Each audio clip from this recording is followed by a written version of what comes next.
guys, it's Chad here from CNR Reviews. Got Ryan running the camera, and we're going to be talking about a problem that I have with the LC9, Ruger LC9, subcompact 9mm.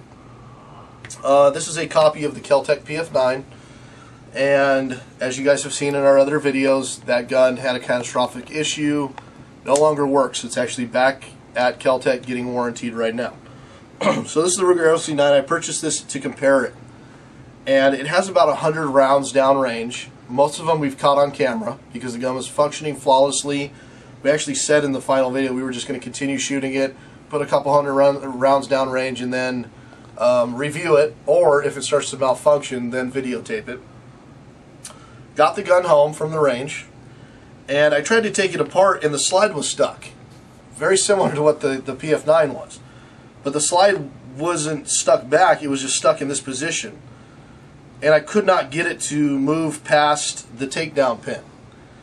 So I took out the takedown pin, the slide popped right off, and I noticed that in the first 100 rounds, my guide rod broke. I don't know if you guys can see that. The end of the guide rod, that's the piece that touches, it sits in the barrel, and then it also sits in the frame. And it broke in half. The end of it did.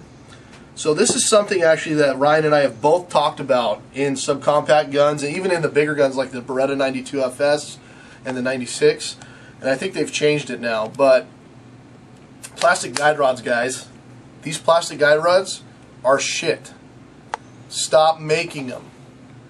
The manufacturers need to realize that these don't last the same as a steel guide rod. I understand that they're trying to cut down on weight. I understand they're trying to cut down on costs, but they can't charge me $5 more for a steel one. I will take it any day. Let it weigh an extra ounce. I don't really care. I'll deal with it. But for it to actually be reliable and stuff, this is an issue that Ruger needs to fix. Went on Ruger's website, shopruger.com, to actually see how much one of these was. There's $2. Fortunately, I couldn't complete the order because it's a minimum $10 order. So that is actually a strike against Ruger when it comes to ordering replacement parts, because I went on Kel-Tec's website and I ordered a rear sight, which I had already fucked up, and it was only $1, and there was no minimum whatever, and the shipping was free, and it got to me within a week, and they're over in Florida.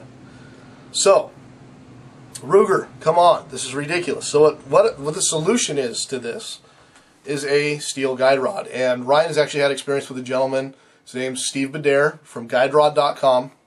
He makes stainless steel guide rods for multiple different weapons. Check out his website. The guy does a killer job. Charges $25 for a replacement LC9 guide rod. So if I had gone through Ruger and I spent the $10 minimum and then the probably $5 shipping, I would have been already at $15 to get the same piece of crap. Spend $10 more, get a really nice stainless steel one. I've already ordered it. It's on its way. As soon as I get it, guys, going to take it to the range, and me and Ryan are going to test it out, make sure that there's no problems with the guide rod, and we're going to see how it actually functions. And hopefully, I'm sure it's going to be perfect. Steve does an incredible job. So I'm sure there's going to be some guys going out there that are going to slam me and go, you know what, I've put 5,000 rounds through my gun. My guide rod's still doing great. Well, good for you. Mine's not. Mine has less than 100 rounds. And my guide rod sucks.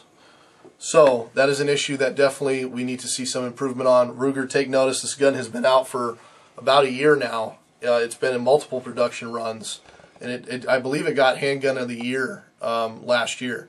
So Ruger needs to replace those guide rods or do something. We're just making it known to everybody.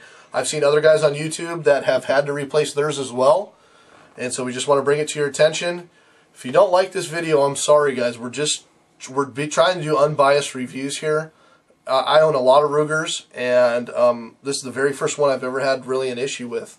I'm not a huge Ruger fanboy, but I know they do make some decent guns.